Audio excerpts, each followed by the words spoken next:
तो जब मोदी जी ने कहा 4 करोड़ लोगों का वोट उत्तर प्रदेश में हम काटेंगे, तो बाबा जी ने 4 हाथ और आगे बढ़ के बोला, कहने लगे सबके लिए हम डिटेंशन सेंटर बनाएंगे, सबके लिए हम डिटेंशन सेंटर बनाएंगे। तो प्रशांत यादव बता रहे थे कि हमारा वोट भी भैया कट गया है, हमको भी रहना पड़ेगा। हमने कहा रहना पड़ेगा, रहना पड़ेगा, यादव को भी रहना पड़ेगा, और पासी को भी रहना पड़ेगा, और कुर्मी को भी रहना पड़ेगा, और मुसलमान को भी रहना पड़ेगा, और दलित को भी रहना पड़ेगा, पिछड़ा को भी रहना पड़ेगा। जिसका जिसका वोट कटेगा उसका उसको सब डिटेंशन सेंटर में रहना पड़ेगा। और अगर हम लोगों का काट दिया तो ठाकुर ब्राह्मण उनको भी रहना पड़ेगा, रहना पड़ेगा। क्योंकि मोदी जी ने कहा है कि हम घुसपैठियों का वोट काट रहे हैं, तो हम लोग वहां पर रहेंगे। उस देश का नाम क्या होगा? क्या नाम होगा?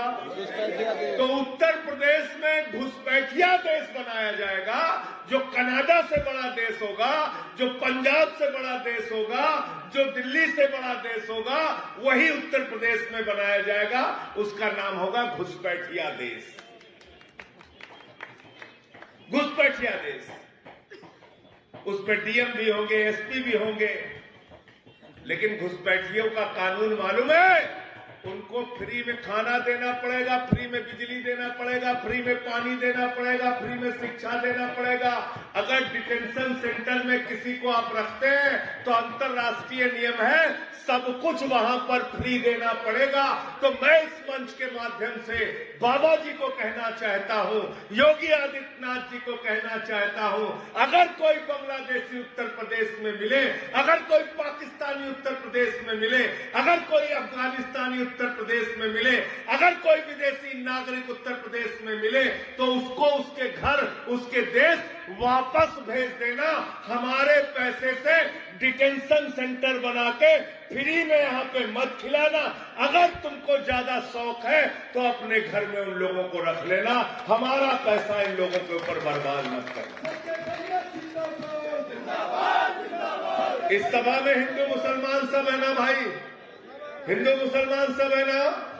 एक प्रस्ताव रख रहा हूं, इसको अगर समर्थन हो तो हाथ उठा देना, हाथ उठा देना। मेरा प्रस्ताव है, जो भी बांग्लादेशी, पाकिस्तानी, अफगानिस्तानी उत्तर प्रदेश में मिले, उसको उसके देश वापस भेज देना। हमारे पैसे से डिटेंशन सेंटर मत बनाना। इस पर सब लोग मंजूर हो? हाथ उठा के बताओ, मंजूर हो? मंजूर हो? सब लोग तैयार है? तुम क्या साबित करना चाहते हो? क्या साबित करना चाहते हो? ये साबित करना चाहते हो जितने मुसलमान हैं सब बांग्लादेशी हैं, सब पाकिस्तानी हैं।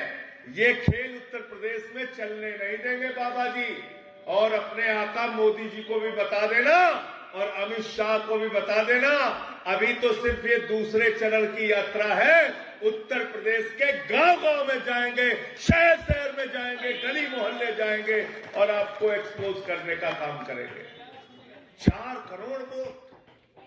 मैं मुरादाबाद से आ रहा था, गोपाल जी वहां पर बताया 14 लाख वोट काट रहे हैं मुरादाबाद में। मैंने पूछा कितनी विधानसभा है? कहने लगे 6 विधानसभा, औसतन 2.25 लाख वोट एक विधानसभा में कट रहा है।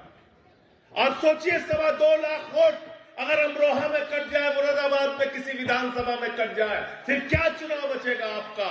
फिर तो एक तरफा भारतीय जनता पार्टी के पक्ष में चुनाव का नतीजा हो जाएगा। इसलिए मैं आपसे कहने के लिए आया हूं, जागो अपने वोट के लिए, जागो लोकतंत्र में सबसे बड़े अधिकार के लिए। क्योंकि बाबा साहब डॉक्टर भीमराव अंबेडकर जी ने जब भारत का संविधान लिखा तो उसमें लिखा राष्ट्रपति के वोट की गिनती 1 होगी, प्रधानमंत्री के वोट की गिनती 1 होगी, सांसद के वोट की गिनती 1 होगी, विधायक के वोट की गिनती 1 होगी, गांव में रहने वाले मजदूर और किसान के वोट की भी गिनती 1 होगी। वोट के मामले में सब बराबर है, किसी का 2 वोट नहीं है, सबका 1 वोट है। लेकिन आज उस वोट के ऊपर चोरी की जा रही है। जो अधिकार आपको बाबा साहब ने दिया, जिस वोट की ताकत के कारण प्रधानमंत्री आपके आगे झुकता है, मुख्यमंत्री आपके आगे झुकता है, सांसद आपके आगे झुकता है, विधायक आपके आगे झुकता है, जिस वोट की ताकत से आप बड़ी से बड़ी सत्ता को जमानत जब्त करा के उसको जमीन कूड़ेदान में फेंकने का काम करते हो, वो अधिकार आपसे छीना जा रहा है। इसलिए आपसे कहने के लिए आया हूं, वोट का अधिकार बचाने के लिए जितनी भी लड़ाई लड़नी पड़ेगी, हम लोग कंधे से कंधा मिलाकर लड़ेंगे। आपको भी साथ देना पड़ेगा। तैयार हो सब लोग?